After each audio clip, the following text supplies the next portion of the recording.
Assalamualaikum warahmatullahi wabarakatuh. Hamdan wa syukranillah, salatan wa salaman ala rasulillah wa ala alihi wa sahbihi wa mawala. Alhamdulillah, pada kesempatan ini saya akan sedikit menjelaskan mengenai organisasi dalam mata kuliah supervisi dalam mata kuliah administrasi dan supervisi pendidikan.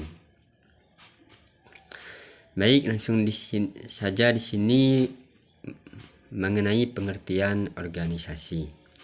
Manusia pada hukumnya adalah makhluk sosial. Ia mempunyai serangkaian kebutuhan yang harus dipenuhi untuk menjamin kelanjutan hidupnya.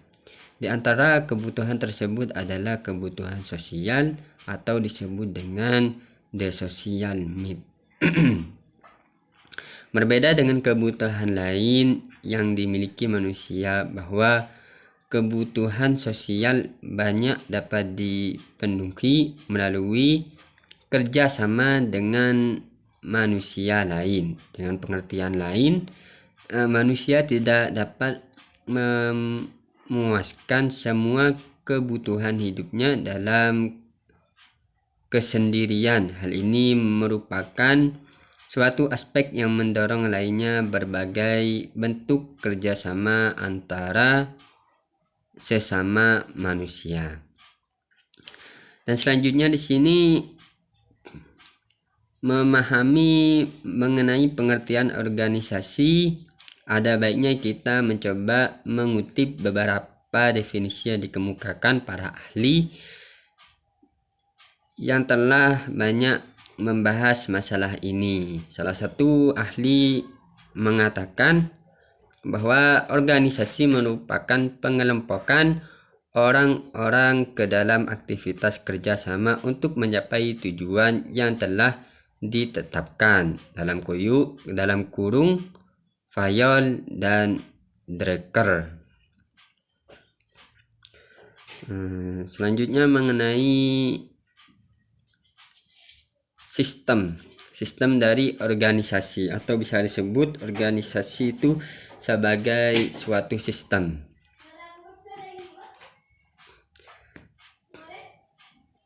Jadi pada kali ini yang dibahas selanjutnya yaitu mengenai sistem. Pengkajian tentang organisasi sebagai suatu sistem sebenarnya telah terlihat secara nyata dari beberapa definisi di atas yang disajikan secara selektif untuk memberi dukungan bagi kajian organisasi sebagai sistem. Dalam suatu sistem telah banyak dikemukakan bahwa ia merupakan suatu kelompok elemen-elemen yang saling hubung dan berkaitan satu sama lain. Selanjutnya di sini mengenai sistem ada tiga macam, atau bisa disebut tiga komponen. Salah satunya yaitu input, yang kedua proses atau alur, dan yang terakhir output atau pengeluaran. Jadi input tadi itu seperti sebuah masukan, output pengeluaran, dan proses alur atau rencana.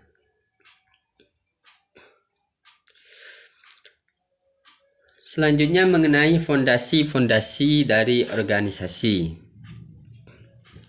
Suatu organisasi, baik organisasi pemerintah maupun organisasi swasta, selalu dihadapkan kepada masalah bagaimana supaya organisasinya dapat berjalan dengan lancar untuk mencapai tujuan yang telah dirumuskan.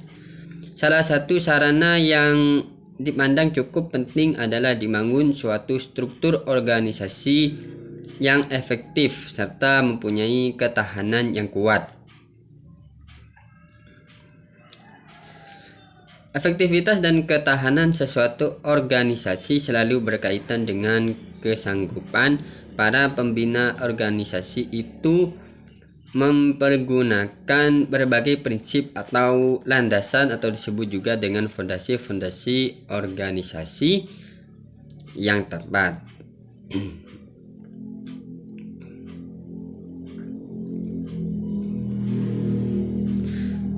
Nah, jadi selanjutnya di sini mengenai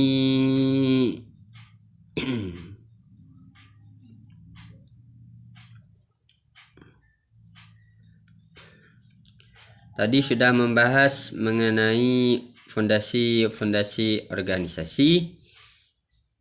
Mungkin itu sekaligus menutup presentasi pada hari ini. Jadi kurang lebihnya mohon maaf. Wassalamualaikum warahmatullahi wabarakatuh.